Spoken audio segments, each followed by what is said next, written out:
नमः शिवाय दोस्तों, वैष्णवी वृंदावन चैनल में आपका स्वागत है। आइए आज सुनते हैं श्री महापुराण की कथा का पहला अध्याय। तो सबसे पहले बोलिए ओम श्री गणपते नमः।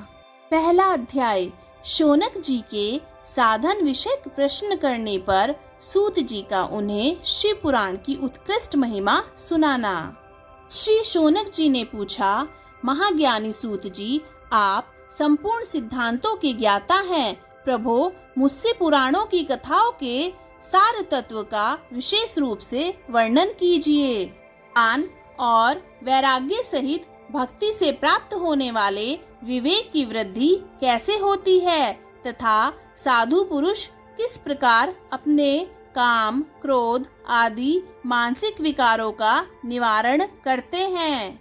इस घोर कलिकाल में जीव प्राय आसुर स्वभाव के हो गए हैं। उस जीव समुदाय को शुद्ध बनाने के लिए सर्वश्रेष्ठ उपाय क्या है?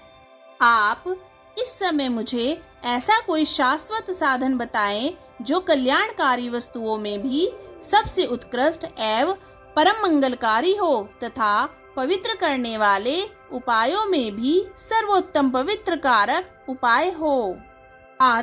वह साधन ऐसा हो जिसके अनुष्ठान से शीघ्र ही अंतकरण की विशेष शुद्धि हो जाए तथा उससे निर्मल चित्त वाले पुरुष को सदा के लिए शिव की प्राप्ति हो जाए। श्री सूत जी ने कहा, मुनि श्रेष्ठ शौनक, तुम धन्य हो, क्योंकि तुम्हारे हृदय में पुराण कथा सुनने का विशेष प्रेम एवं लालसा है। इसलिए मैं शुद्ध बुद्धि से विचार कर तुमसे परम उत्तम शास्त्र का वर्णन करता हूँ। वत्स, वह संपूर्ण शास्त्रों के सिद्धांत से संपन्न भक्ति आदि को बढ़ाने वाला तथा भगवान शिव को संतुष्ट करने वाला है। कानों के लिए रसायन अमृत स्वरूप तथा दिव्य है। तुम उसे श्रवण करो मुने, वह परम उत्तम शास्त्र है। शिव पुराण, जिसका पूर्व काल में भगवान शिव ने ही प्रवचन किया था, यह काल रूपी सर्प से प्राप्त होने वाले महान त्रास का विनाश करने वाला उत्तम साधन है। गुरुदेव व्यास ने सनत कुमार मुनि का उपदेश पाकर बड़े आदर से संक्षेप में ही इस पुराण का प्रतिपादन किया है। इस पुराण के प्रणय का उद्देश्य है कलयुग में उत्पन्न होने वाले मनुष्यों के परम हित का साधन। यह शिव पुराण परम उत्तम शास्त्र है।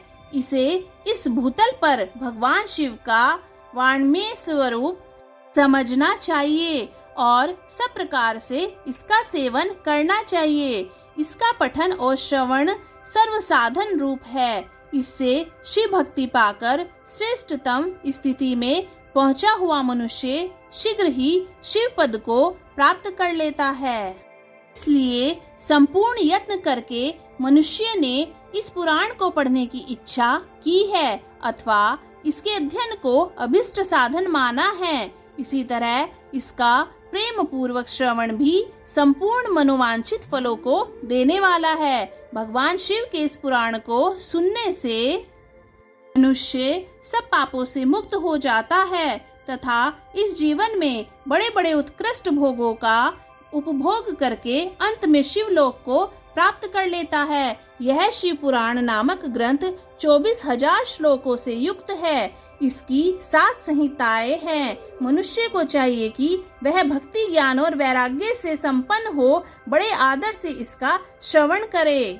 7 संहिताओं से युक्त यह दिव्य शिव पुराण पर ब्रह्म परमात्मा के समान विराजमान है और सबसे उत्कृष्ट गति प्रदान करने वाला है। जो निरंतर अनुसाधन पूर्वक इस शिव पुराण को बाँचता है अर्थात पढ़ता है अथवा नित्य प्रेम पूर्वक इसका पाठ मात्र करता है, वह पुण्य आत्मा है। इसमें संशय नहीं है। जो उत्तम बुद्धि वाला पुरुष अंतकाल में भक्ति पूर्वक इस पुराणों को सुनता है, उस पर अत्यंत प्रसन्न हुए भगवान महेश्वर उसे अपना पद यानी धाम प्रदान करते हैं। जो प्रतिदिन आदर पूर्वक इस शिव पुराण का पूजन करता है, वह इस संसार में संपूर्ण भोगों को भोग कर अंत में भगवान शिव के पद को प्राप्त कर लेता है। जो प्रतिदिन आलस्य रहित हो, रेशमी वस्त्र आदि के वेष्टन से इस शिव पुराण का सत्कार करता है, वह सदा सुखी होता है।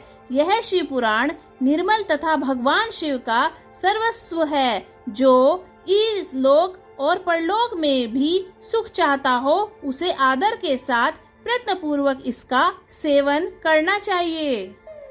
यह निर्मल एवं उत्तम शिव पुराण धर्म, अर्थ, काम और मोक्ष रूप चारों पुरुषार्थों को देने वाला है। अतः सदा प्रेम पूर्वक इसका श्रवण एवं विशेष पाठ करना चाहिए।